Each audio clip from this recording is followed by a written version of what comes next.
सोचिए, इतिहास के सबसे भयानक युद्धों में से एक को रोकने की ये एक आखिरी, बिल्कुल हताश कोशिश है।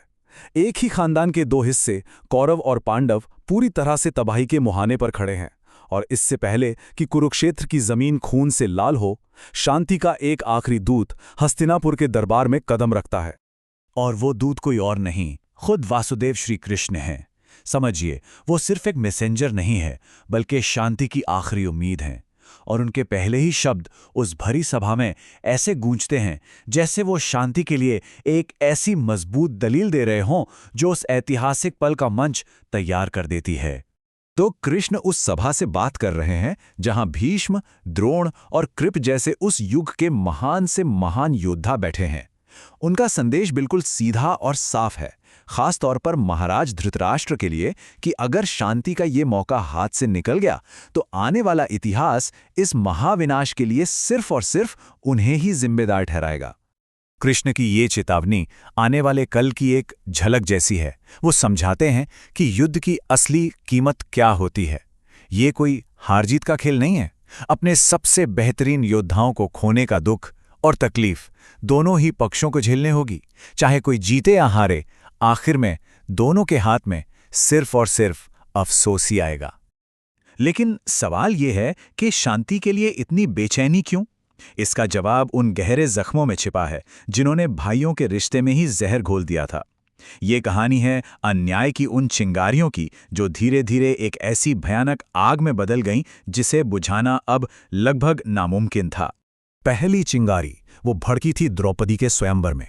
दुर्योधन का सबसे करीबी दोस्त और एक महान धनुर्धर कर्ण जब निशाना साधने के लिए आगे बढ़ता है तो उसे सबके सामने सरेआम बेइज्जत करके रोक दिया जाता है।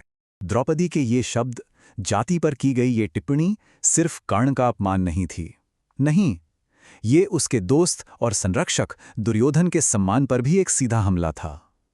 बस इसी एक पल ने पांडवों के लिए उनके दिलों में कड़वाहट को और भी गहरा कर दिया और एक कभी न टूटने वाली दुश्मनी की नींव रख दी। और इसके बाद हुआ वो अन्याय जो कुरुवंश के इतिहास पर एक ऐसा दाग बन गया जो कभी नहीं मिट सकता। द्यूत क्रीड़ा में सब कुछ हारने के बाद कुरुवंश की बहू और साम्राज्ञी द्रौपदी को बालों से खींचकर भरी सभा में लाया गया और उसे निर्वस्त्र करने की कोशिश की गई। जब सभा में बैठे भीष्म और द्रोण जैसे धर्म के रक्षक और उसके अपने पति बेबस होकर देखते रहे, तब द्रौपदी ने कृष्ण को अपनी लाज बचाने के लिए पुकारा। ये सिर्फ एक औरत का अपमान नहीं था, ये पूरी सभा के धर्म और ज़मीर की मौत थी। एक ऐसा लम्हा जिसके बाद सुलह के सारे रास्ते हमेशा के लिए बंद हो गए। इसी जुल्म के जवाब में भीम ने अपनी वो खौफनाक प्रतिज्ञा ली। इस एक कसम ने पूरे विवाद का चेहरा ही बदल दिया। अब ये लड़ाई सिर्फ राज्य के लिए नहीं थी, ये एक निजी बदला और खून का बदला बन चुकी थी। इतनी गहरी नफरत और बदले की कस्मों के बावजूद कृष्ण शांति की एक आखिरी कोशिश करते हैं। वो जानते हैं कि दोनों पक्षों के बीच की खाई कितनी गहरी है, फिर भी वो एक ऐसा हल निकालने की कोशिश करते हैं जो इस बड़ी तबाही को टाल सके। कृष्ण का प्रस्ताव असाधारण रूप से विनम्र है। पहले वो पांडवों का हक, उनका राज्य, इंद्रप्रस्थ वापस मांगते हैं, लेकिन जब इसका विरोध होता है तो वो अपनी मांग को अविश्वसनीय हद तक कम कर देते हैं।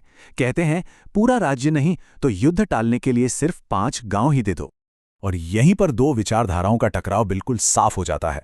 एक तरफ कृष्ण की शांति की गुहार, सिर्फ 5 गांव, और दूसरी तरफ दुर्योधन का अहंकार और नफरत से भरा जवाब, सुई के नोक जितनी जमीन भी नहीं।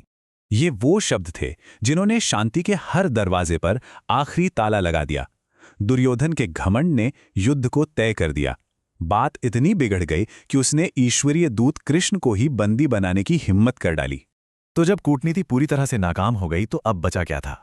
सिर्फ अतीत के कर्मों के नतीजे और बदले की वो कस्में। युद्ध अब अटल था। द्रौपदी का वो सवाल आज भी गूंजता है जो उसने उस खामोश सभा से पूछा था, क्या ये धर्म है? ये सवाल सिर्फ एक सवाल नहीं था, बल्कि धर्म के उन सभी तथाकथित रक्षकों की आत्मा पर एक चोट थी जो अधर्म को चुपचाप देखते रहे। उस दिन उस सभा की सच्चाई यही थी। ये जिंदा लोगों की नहीं, बल्कि नैतिक रूप से मरे हुए लोगों की सभा थी। भीष्म, द्रोण और खुद राजा धृतराष्ट्र की चुप्पी उनकी हार और धर्म की रक्षा में उनकी नाकामी का सबसे बड़ा सबूत थी।